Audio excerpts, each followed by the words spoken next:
A paz do Senhor, queridos. Bem-vindos ao estudo de mais uma lição da Escola Bíblica Dominical. Hoje estudaremos a lição número 2 com o seguinte tema: a escolha entre a porta estreita e a porta larga. Obrigado por sua participação em nosso canal. Queremos continuar contando com a sua preciosa colaboração para que possamos atingir um grande objetivo para o reino de Deus. E o objetivo é o seguinte: vamos encher o mundo com a palavra de Deus. Contamos com todos vocês. O ensino de Jesus sobre as duas portas e os dois caminhos é popularmente conhecido no mundo inteiro. Como um mestre por excelência, Jesus soube aplicar com total propriedade os métodos didáticos da comparação e do contraste para explicar os assuntos abstratos de maior difícil compreensão. Poucos ensinadores conseguem clarear tão bem o entendimento de seus ouvintes como fez Jesus. Vemos neste ensino uma clara e inequívoca confirmação sobre a existência do céu e do inferno.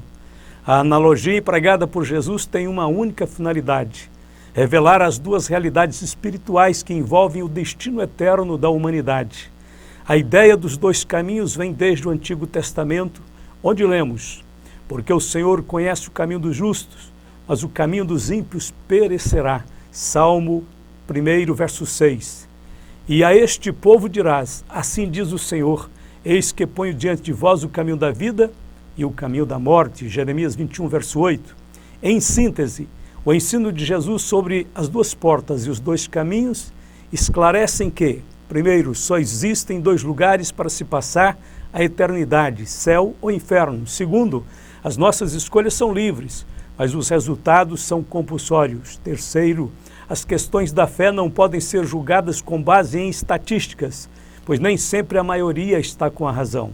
Quarto, quando escolhemos entrar pela porta estreita e resolvemos andar pelo caminho apertado, estamos exercendo o livre arbítrio de forma sábia e prudente.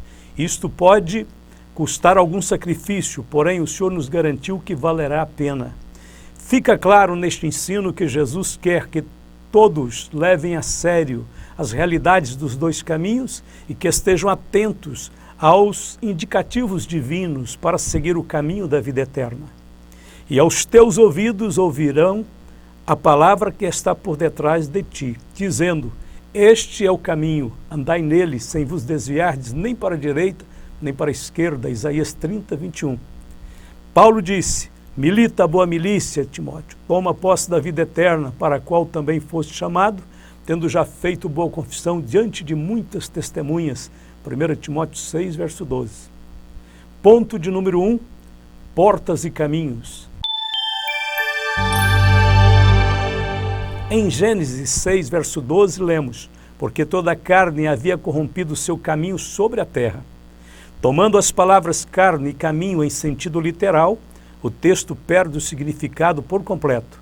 Porém, tomando em seu sentido comum, usando-se como figuras, isto é, carne em sentido de pessoa e caminho no sentido de costumes, modo de proceder, já passa a ter um significado terminante, dizendo-nos que toda pessoa na época passada havia corrompido seus costumes. Então, baseado neste propósito de entender a linguagem que está se usando no texto, vamos lembrar que Paulo disse: porque uma porta grande e eficaz se me abriu, e há muitos adversários. 1 Coríntios 16, verso 9. Paulo também diz: ora, quando cheguei a Troade para pregar o Evangelho de Cristo, e abrindo-se-me uma porta no Senhor, 2 Coríntios 2, 12. Nesses dois casos, o sentido da palavra porta é figurado e significa oportunidade.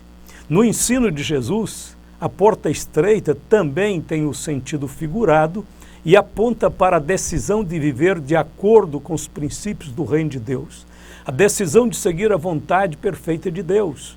Trata-se do propósito de perseguir um único alvo, como disse Paulo: irmãos, quanto a mim não julgo que eu haja alcançado, mas uma coisa faço, e é que, esquecendo-me das coisas que atrás ficam e avançando para as que estão diante de mim, prossigo para o alvo, pelo prêmio da soberana vocação de Deus em Cristo Jesus.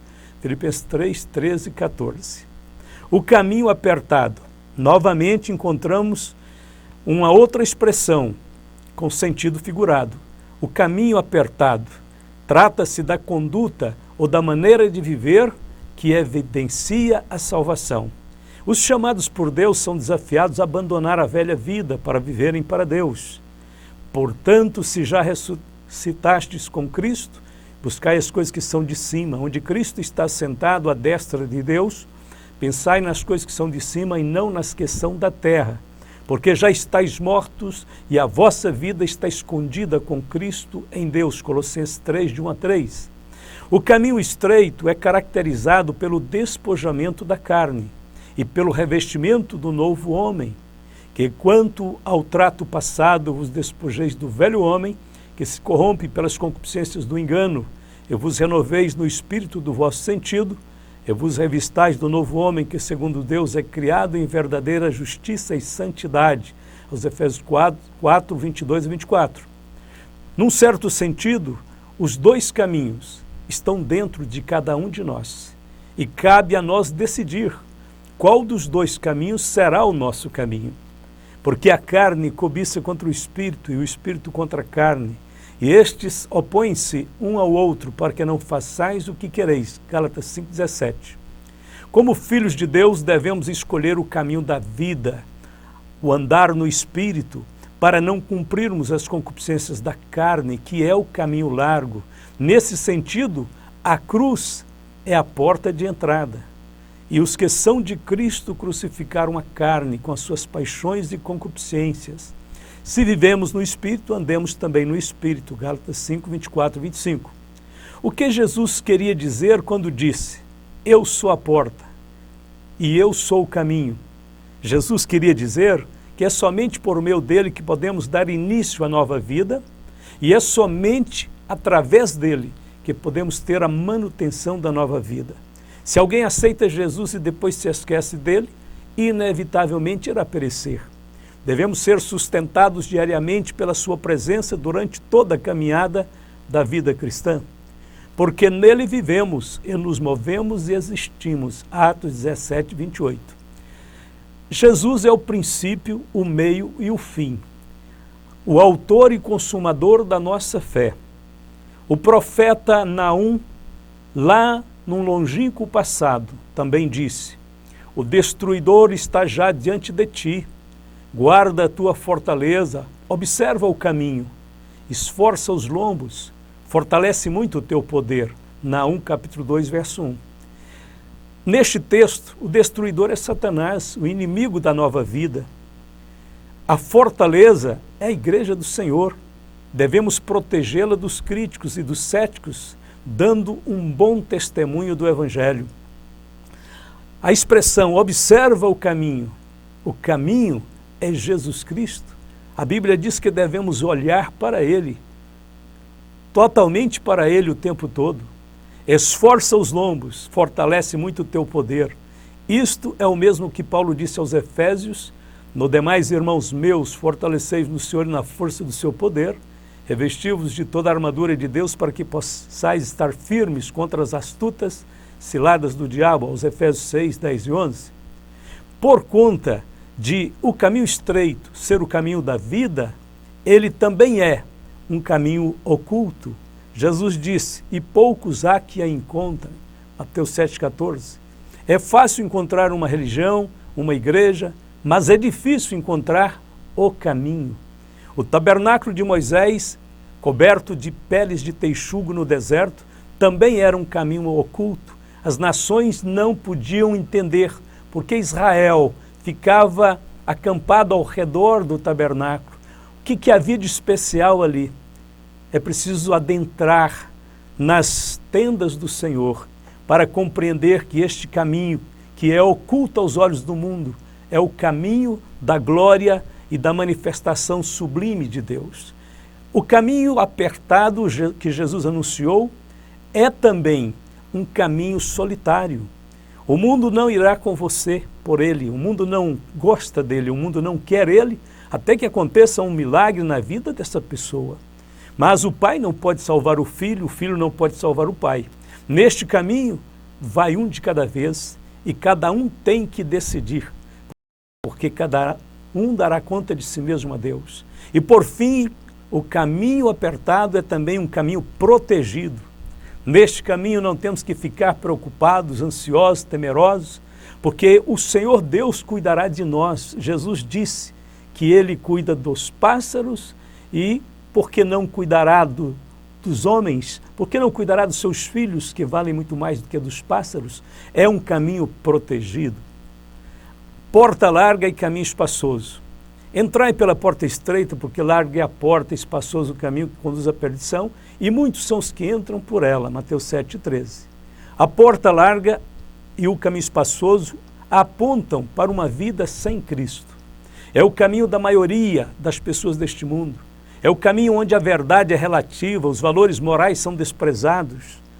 Todos nós no passado andávamos por este caminho, conforme escreveu Paulo, entre os quais todos nós também antes andávamos nos desejos da nossa carne, fazendo a vontade da carne e dos pensamentos, e éramos por natureza filhos da ira, como os outros também. Mas Deus, glória a Jesus, que esse mas muda tudo.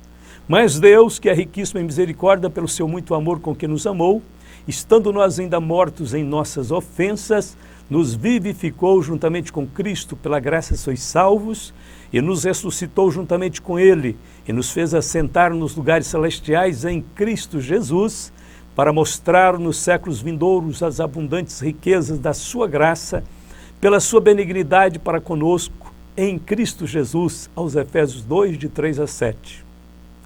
Ponto de número 2, porque entrar pela porta estreita é difícil. Uma porta aberta, porém difícil. Amados, peço-vos como a peregrinos e forasteiros, que vos abstenhais das concupiscências carnais que combatem contra a alma. 1 Pedro, capítulo 2, verso 11. O grande empecilho para entrarmos pela porta estreita são as concupiscências carnais. Temos que vencer a incredulidade, o orgulho, o egoísmo, a luxúria, a idolatria, dentre outros, para adentrarmos pela porta estreita. Quando alguém consegue romper com essas barreiras que combatem contra a alma, Jesus afirma que há alegria no céu por um pecador que se arrepende, Lucas 15:10. O escritor aos Hebreus também ensina que é necessário ter ousadia para entrar pela porta estreita e trilhar o caminho da fé. Porém, isso é possível por causa do sangue de Jesus, conforme lemos. Tendo, pois, irmãos, ousadia para entrar no santuário pelo sangue de Jesus, pelo novo e vivo caminho que ele nos consagrou, pelo véu, isto é, pela sua carne, e tendo um grande sacerdote sobre a casa de Deus, cheguemo-nos com verdadeiro coração, em inteira certeza de fé, tendo o coração purificado da má consciência e o corpo lavado com água limpa, retenhamos firmes a confissão da nossa esperança, porque fiel é o que prometeu, aos Hebreus 10, 19 a 23. As oportunidades da porta larga.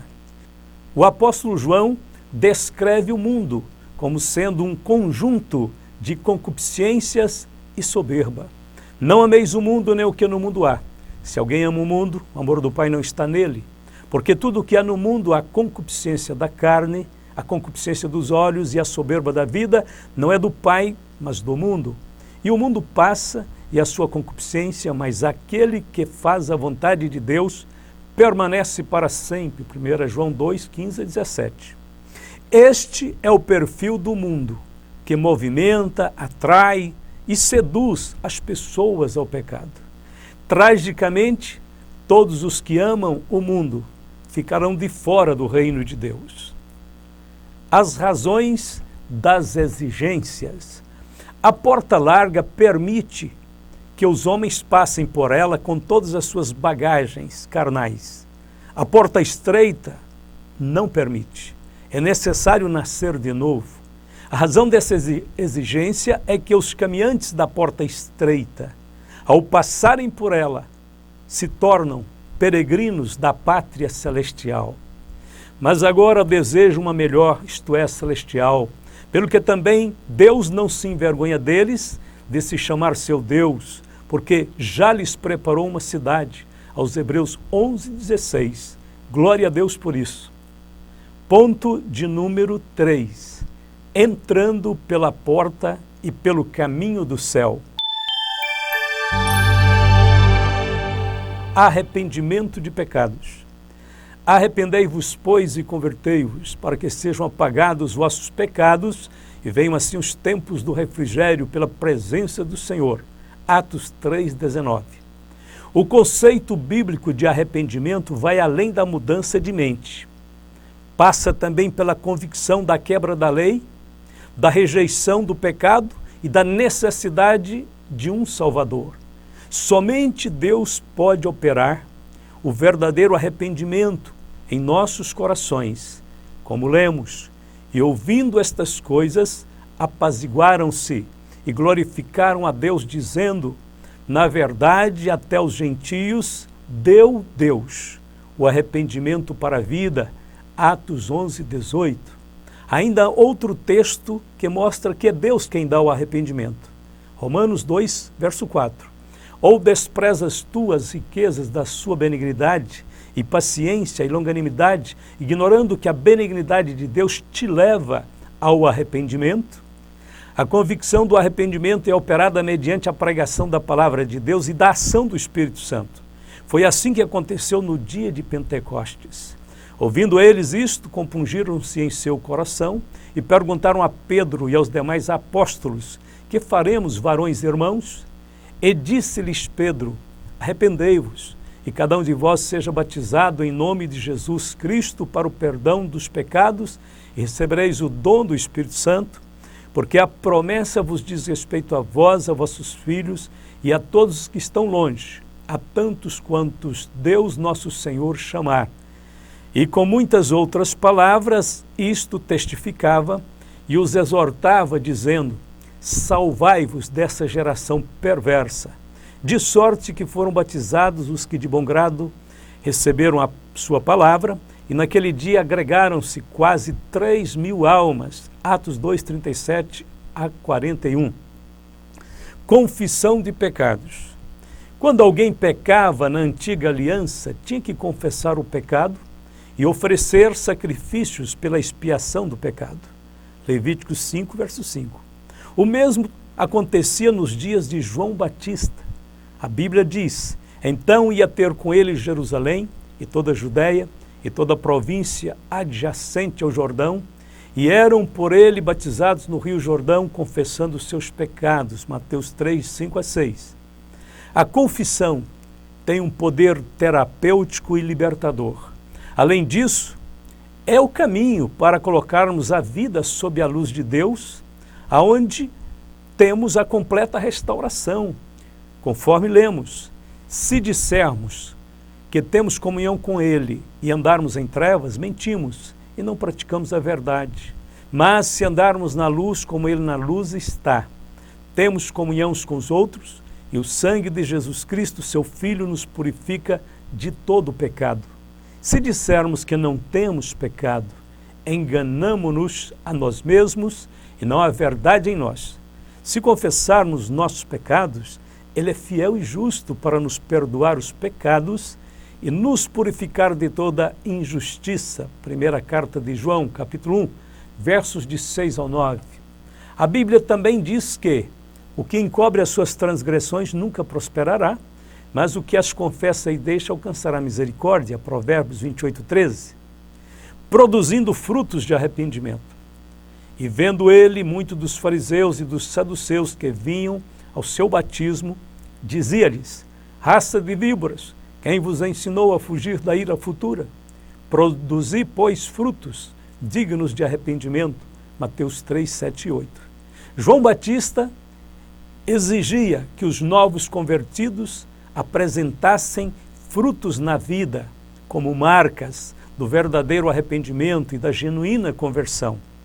Porém, ainda hoje espera-se que os novos convertidos demonstrem em sua conversão frutos por meio de uma vida honesta, sincera, bondosa, cheia de fé e separada do pecado.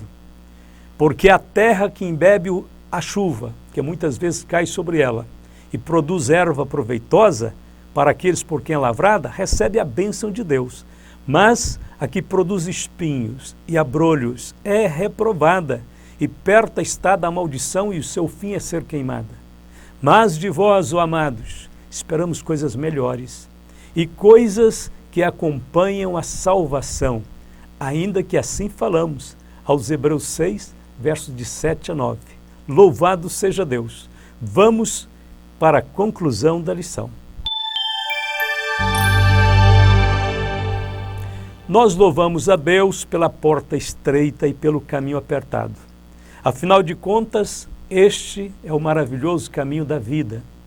Devemos nos lembrar que jamais estaríamos andando nesta vereda se Deus não tivesse tomado a iniciativa de nos buscar lá fora, na senda do pecado, para o reino do Filho do seu amor. A Bíblia diz: e Ele nos tirou da potestade das trevas e nos transportou para o reino do Filho do seu amor, em quem temos a redenção pelo seu sangue, a saber, a remissão dos pecados. Colossenses 1, 13 e 14. A Bíblia nos ordena andar por este caminho, servir ao Senhor com alegria. Servir ao Senhor com alegria, apresentai-vos a Ele com cantos, sabei que o Senhor é Deus, foi Ele e não nós que nos fez povo seu e ovelhas do seu pasto, Salmo 100, versos 2 e 3. Portanto, encerrando este comentário desta lição, queremos dizer que não é nenhum fardo, não é um peso que estamos carregando com gemidos ao termos escolhido andar pelo caminho estreito. Não. É um privilégio, é uma alegria, uma honra. Nós somos escolhidos de Deus. Nós somos uma geração eleita, uma nação santa, um povo adquirido para engrandecer o nome de nosso Salvador. Jesus Cristo é amado, é querido. Estar com Ele neste caminho estreito é estar no paraíso, é estar no melhor lugar do universo. Há muitas pessoas que colocam uma dificuldade imensa para dizer: eu estou servindo a Jesus e é muito difícil e temos que ter muitos sacrifícios. Irmãos, queridos, quando o homem é salvo, iluminado pelo Espírito Santo, ele quer andar pelo caminho estreito. Ele não consegue, ele não tem de jeito nenhum condições mais espirituais ou psicológicas para conviver no caminho largo. Caminho largo é o caminho que tem as marcas do mundo, da incredulidade, do afastamento de Deus. Nós hoje alimentamos de um alimento que vem do céu. Nós não podemos mais sentar nesta mesa, a mesa do mundo. A Bíblia disse, o Senhor disse: apartai-vos, aproximem-se de mim, eu vos receberei como filhos, serei para vós pai, vocês serão para mim como filhos e filhas. Então a nossa alma foi salva. É no caminho estreito que nós encontramos a nossa alegria, a nossa felicidade, o nosso prazer de amar e servir a Deus. Deus abençoe a todos meus queridos irmãos, que nós possamos ter maravilhosas escolas dominicais, que nossos alunos, nossos irmãos, nossos pastores, todos nós estejamos bem animados para falar das grandezas de nosso Deus e ensinar o quanto é maravilhoso seguir pelo caminho apertado, aonde só anda por ele os que foram lavados pelo sangue do Senhor Jesus Cristo. Deus abençoe, Deus guarde a todos em nome de Jesus. Amém e amém.